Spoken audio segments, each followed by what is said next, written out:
Khrushchev's secret speech, but every lie is removed, comrades. In the report of the Central Committee of the party at the 20th Congress, in a number of speeches by delegates to the Congress, as also formerly during the plenary CC/CPSU sessions, quite a lot has been said about the cult of the individual and about its harmful consequences. Allow me first of all to remind you how severely the classics of Marxism-Leninism denounced every manifestation of the cult of the individual. In a letter to the German political worker, Wilhelm Loss, Marx stated, "From my antipathy to any cult of the individual, I never made public during the existence of the International the numerous addresses from various countries which recognized my merits and which annoyed me. I did not even reply to them, except sometimes to rebuke their authors." Engels and I first joined the secret society of communists on the condition that everything making for superstitious worship of authority would be deleted from its statute. The great modesty of the genius of the revolution,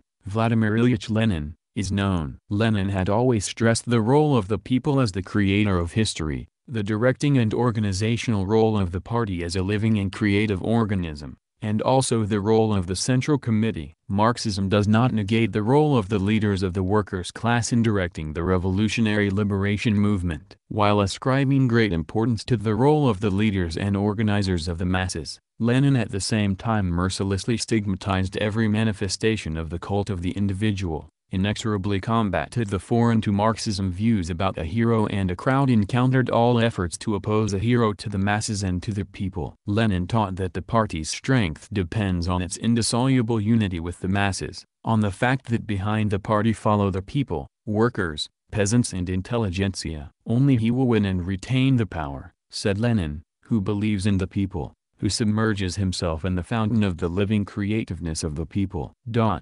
During Lenin's life, the Central Committee of the party was a real expression of collective leadership of the party and of the nation. Being a militant Marxist revolutionist, always unyielding in matters of principle, Lenin never imposed by force his views upon his co-workers. He tried to convince, he patiently explained his opinions to others. Lenin always diligently observed that the norms of party life were realized, that the party statute was enforced, that the party congresses and the plenary sessions of the Central Committee took place at the proper intervals. Vladimir Ilyich said, "Stalin is excessively rude, and this defect, which can be freely tolerated in our midst and in contacts among us communists, becomes a defect which cannot be tolerated in one holding the position of the Secretary General. Because of this, I propose that the comrades consider the method by which Stalin would be removed from this position and by which another man would be selected for it, a man, who above all, would differ from Stalin in only one quality,